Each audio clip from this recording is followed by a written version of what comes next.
The fun thing about having rich friends is that you'll probably be able to experience things that you wouldn't have been able to otherwise. But there's always a downside. Your rich friends will meet a lot of people. They may also befriend these people and invite them to the same parties they invite you to. Now, it's not like I'm antisocial or anything. I'm alright with meeting new people. But not every person you meet will always be that one you'll want to see again. Some people are too different personality-wise. Some people are straight up dangerous. And sometimes, very rarely, but sometimes, you'll question if they're even a person at all. My friend Jason's dad does something related to real estate in Florida. He's a big deal over there. So big that Jason could effectively act with impunity regarding funds. But he doesn't. Jason's not a troublemaker, nor is he a complete dick. He studies hard and drives a Toyota Camry. A model son for a rich guy, so to speak. A model son except for one thing. His partying habits. Twice a month he'll go ballistic, throwing insane parties in hotel suites, renting out luxury Airbnbs for a night, and since we live in Miami, taking out his dad's yacht for a few days. I was invited to his most recent yacht party. At first, he didn't tell us how many people were coming, but he made it sound like there weren't many. I suppose that 16 isn't quite a lot, but I was still surprised when we showed up. It isn't a tiny yacht by all means, but 16 people put into borderline crowded territory, plus I knew there were only 8 beds. He justified this by saying, 8 beds and 8 girls. You can't mess this up. Consequently, there were 8 guys as well. Besides Jason, I was only familiar with 2 others. Mike, one of my closer friends, and Chad, who I kinda knew through various connections, but never really talked for extended periods of time. We left at 4 p.m. on a Friday, planning to dock again on Sunday morning. 2 full nights of partying. If I said that I wasn't excited, that would have been a blatant lie. Right as we were about to leave, one of the girls tried to convince Jason to bring along 2 of her friends with them. Jason agreed, but probably only because they were hot. And then he told me something concerning, that he only directly knew 8 of the people who were coming. The rest were just tag-alongs. But again, since most of them were girls, he just decided to allow it. Not the smartest move on his part, but I'm sure he thought that this meant a 3-way was in the works for him. In any case, we finally set out. We weren't going very far, and Jason was pretty much an expert in piloting this thing, so I wasn't incredibly worried in that regard. But there were probably 240 beers, 5 bottles of rum, and 12 grams of weed on the boat, which probably meant trouble down the line. I wish we ran into that kind of trouble, as opposed to what actually happened. There were now 18 people, and it was a bit crowded, but that didn't stop it from being a blast. We went deep into the night, and I think I saw some other drugs come out right before I blacked out. Admittedly, I probably went too hard, because my memories after 10 p.m. were pretty fuzzy. I guess I blew my chance at getting laid as well, because I was literally in the bathtub when I woke up. I pulled myself up and began scavenging for some cold juice. I noticed that all the bedroom doors were closed, and there were only 4 other people in similar positions to me, still passed out in obscure places. Neither Jason, Mike, nor Chad were amongst them. I finally found some juice and decided to sit on the deck, soaking in the 75 Fahrenheit Miami weather. I noticed a girl lying on a lawn chair across from me, reading a book. I didn't recognize her, but along with passing out early, I didn't really get acquainted with everybody to begin with, so that was to be expected. I made my way over to the chair beside her and introduced myself. "Eric," I said as I shook her hand. "Don't think we've met yet." She smiled. "My name's Sarah, and no, we haven't. Didn't really get a chance since you died so early last night." Slightly embarrassed, I just chuckled back. "Yeah, I'll probably tone it down tonight." We sat and talked for a bit before everybody else started waking up. or finishing up their morning routines. After that, we all just hung out, playing pool, darts, taking dips in the ocean, and just having a good time. Somebody pointed out the fact that we couldn't see the shore anymore, even though we definitely could last night. Jason just laughed it off. "Don't worry about it," he said. "I know what I'm doing." Truth be told, I really wasn't worried about it. We'd gone out further before, and he never had trouble getting us back. Problem is, things got truly concerning once we decided to set up a beer pong tournament. There should have been 9 even teams, given that there were 18 of us on the boat, and there were 9 teams plus 1 extra person. There was no need to recount it or anything. 19 people. The anomaly was right there in front of us. Most of us just wrote it off as nothing, but Jason looked worried. "No," he said.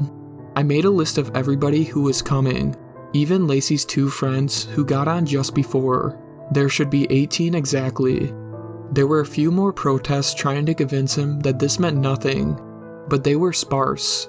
If you took just a second to think about it, there was obviously something wrong here. "All right," somebody called out. "Who's the stowaway?" Nobody stepped up, of course.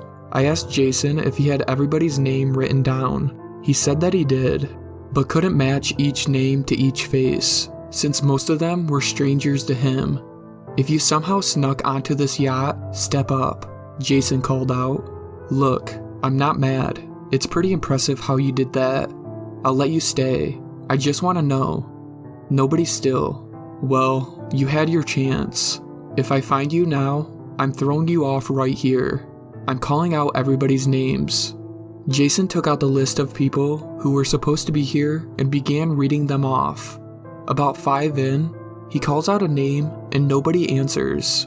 I saw him squint down at the paper before letting out an exasperated exhale. "This is not my list," he said. "Somebody fucked with my list." I looked and confirmed it for myself. My name wasn't even on it. We had to try something else. What followed next was a painful process of going through each person and trying to figure out who knew who. As expected, it became a messy process trying to narrow down the culprit. Shit escalated when one of the girls let out a scream. You'd think this would indicate a distraction attempt, and that the person who didn't belong had just revealed herself. But she was one of the people that Jason actually knew beforehand, so that wasn't the case. "What the heck, Nikki?" Jason said to her. Still looking rattled, she pointed to the water below. "There was a person down there." Once she said that, nearly everybody rushed over at once to take a look, but there was nobody. We looked for about 10 minutes, but nobody ever came up. Nikki still stuck to her story, claiming that some dude was treading in the water, staring up at her. But even if she was telling the truth, what were we supposed to do about it? The option that yielded the most peace of mind was simply writing it off as her eyes playing tricks on her. So that's what we did. We settled everybody down and went back to the process of elimination. It took a few hours, but we finally managed to come to a conclusion. But it wasn't one that we were expecting. Everybody had been accounted for. Jason counted to make sure, and there were indeed 18 people now. Thinking the stray had ran off when Nikki screamed, Jason told everybody to stay right where they were, while him and I searched the boat. Eventually, we found a dude still sleeping in one of the rooms. This is it, we thought to ourselves. The stray had escaped and was now pretending to sleep. Neither of us recognized him either, so this only put fuel on the fire of suspicion. We woke him up and confronted him. As expected, he defended himself, stating that his friend Laura had invited him. There was only one way to prove whether or not he was bullshitting. We had to ask Laura ourselves. We marched him out onto the deck and asked if anybody knew him. Laura and one other girl said yes, putting us back to where we started. "Hold on," Jason told everybody, sounding more frustrated than ever. He walked around and did another body count, now including the person who'd been sleeping. "Still 18, he said. "Did you guys not see anybody walking off?" They all shook their heads. "You gotta be fucking kidding me," he said. "Okay, Well, now we know that everybody here right now are the ones who are supposed to be here. So stay still while I take a picture of everybody's face. Afterwards, we went around and took one more look throughout the boat. Nobody. We did another head count as well. 18. At the very least, things were momentarily stable. Remembering who didn't belong would have been much easier if we hadn't spent most of our time high or drunk. Also, if half the girls here didn't look the same. Jason had a type after all. By this point, it was around 6 p.m., and with everything that had happened, nobody was really in the partying mood. By the time 9 p.m. had rolled around, more than half of us had decided to just sleep. The ones who remained, including Jason and I, cracked open a few beers to calm our nerves. We put on some low-volume music and started playing cards. As it started getting dark, I decided to go over to the front of the boat in order to grab a picture of the sunset. As I was trying to get my phone camera to focus, I heard a thump coming from below me. I looked down and nearly fainted. One of those smaller, two-person fishing boats was bumping against the front of the yacht. Nobody inside. I told everybody what I'd seen, but they had no idea how to react to the news. It all seemed to add up. The extra person in our group, the man in the water, and now the boat. But once you start factoring in the weird-ass details, it starts making less sense. Now on high alert, we decided to just watch a movie on Jason's laptop. There was obviously an obscure tension in the air, but we opted to ignore it. We were going home soon. At this point, it was completely dark outside, and besides the moon, our only source of illumination were the deck lights. Eventually, somebody got up in order to use the washroom. I didn't see who it was. They seemed to finish up rather quickly, returning only a few minutes later and sitting down beside me. And then, a few minutes after that, another person came onto the deck. "Guys," a familiar voice asked, "who the hell is that?" It wasn't the person beside me who asked. It was the person who had just arrived. The question made my heart drop. Nobody moved, and I didn't dare to look at whatever was sitting beside me. If they were a real human being, they would have spoken up. I could hear it breathing, with this weird staccato rhythm of exhales that made my skin crawl. I sat there, deathly still for what felt like hours, and then the thing beside me started cackling, like some fucking demon from another dimension. It was high-pitched and rapid, almost like a chittering of some kind. The cackling quickly developed into what sounded like gurgling, and that's when I broke. I flipped shit and started running. So did everybody else. I began trying to barge into every room, but they were all locked. I ended up just locking myself in a bathroom. Probably a selfish decision, but I was in self-prevention mode. I could hear them still running around outside, screaming and banging on doors. The worst thing about this was the fact we didn't even know what the hell we were running from. I stayed put until things began settling down, until the scattered screams and rapid footsteps had ceased. I checked my phone. 3:11 a.m. If it was now calm out there, then that meant one of two things. Either everybody found a hiding spot or, well, you know. Eventually, sleep got the better of me. I remember waking up to somebody banging on the bathroom door.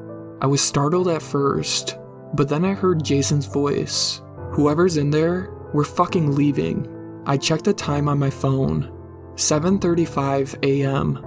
I opened the door and stumbled out, realizing that we docked. We were back on land.